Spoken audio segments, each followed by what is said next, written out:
यतिखेर चाहिँ म एउटा पसलमा छु र यहाँ चाहिँ कल्चरल ड्रेसहरू चाहिँ लगाएर फोटो खिचाइन्छ र कल्चरल ड्रेस पनि उपलब्ध गराइन्छ। म यहाँको चाहिँ साउजीसँग कुरा गर्न गइरहेको छु। आउनुहोस् कुरा गरौँ। दाइ नमस्कार। नमस्कार दाइ, यो अब कल्चरल चाहिँ यो जुन छ ड्रेसहरू यहाँ चाहिँ होइन, यो चाहिँ के तपाईँले नै हो उपलब्ध गराउने? हजुर हो, हामीले उपलब्ध गराउँछौँ। के अरे ग्रुपमा आउँदाखेरि एउटा भाउ र के अरे सिङ्गल अर्को भाउ छ। हजुर ग्रुपमा आउँदाखेरि हामीले केही कन्सेसन गर्छौँ। हजुर ओके। सिङ्गलको लागि चाहिँ कति हो? सिङ्गलको लागि 300 हो, तर सायद 200सम्म लगाइन्छ।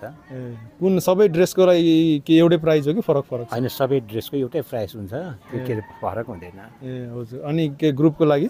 ग्रुपको लागि त्यही हो, 200 पनि हुन्छ। कुनैलाई त्यो शेर्पा ड्रेस लगाउनेलाई 200 गरिन्छ। ल ओके, धन्यवाद दाइ।